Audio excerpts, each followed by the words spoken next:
This is the recap for Kingmaker's Chapter 2, Part 4, The Thorn River Bandits. The heroes arrive at the bandit camp on the Thorn River and manage to do it quite stealthily.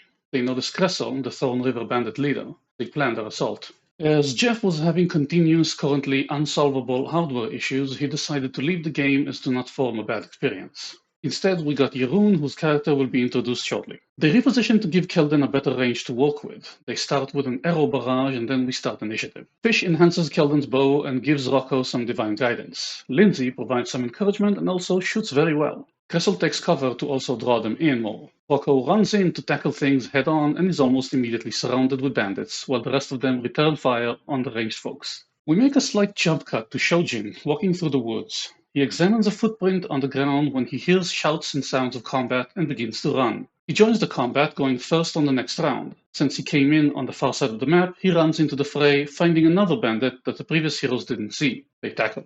Fish runs in to patch up Rocco, who's taking a beating. The West Guard takes out their Thunderstone and throws it at Shojin and the bandit, deafening them both. Rocco tries to impress his way into Kressel's heart with the tip of his sword. He didn't get all the way, but still made significant progress, especially since she still had a potion. Kelden continues to pepper arrows from afar. The bandits continue to surround Rocco and now Fish, while Lindsay tries to help the newcomer on the scene because he seems to be trying to help them. Bandits continue to swarm.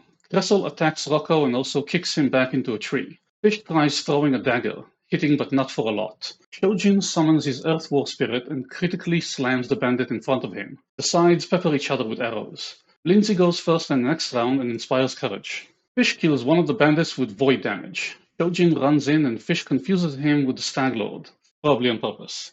Rocco tries to climb up the platform from which some bandit was shooting. They shot again at Rocco and the damage was enough to get Fish to delay the consequences. The bandit on the farthest platform tries to run, but Kelden doesn't intend to let him go, shooting at long range, taking him out. Rocco turns on the bandit that attacked him and uses his style, but somehow rolls 3 of his 4 damage dice as 1. However, with bonuses, it's enough. That being the final bandit, they turn to interrogate the newcomer. Shojin says that he felt a disturbance in the spirit manifold around here. Then Shojin explains why he's not a druid. They share some backgrounds with each other and then proceed to search around the camp. Rocco finds the makeshift spike trap equipment. Kelden goes up one of the platforms and finds the second Thunderstone. Fish finds the bandits' hidden stash under the platform. They burn the bodies and head back to Oleg's. Back in the outpost, they update Svetlana on the results. She informs them that Oleg's asked her not to go into the stables. Kelden goes in to find Biden a little worse for wear.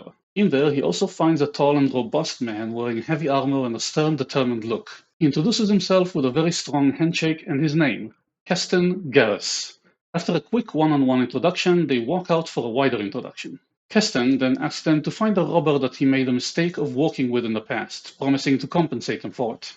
This is where this session ends, and we'll continue next time with more chatting and more shenanigans. Thanks for watching, see you next time, stay good, and have fun.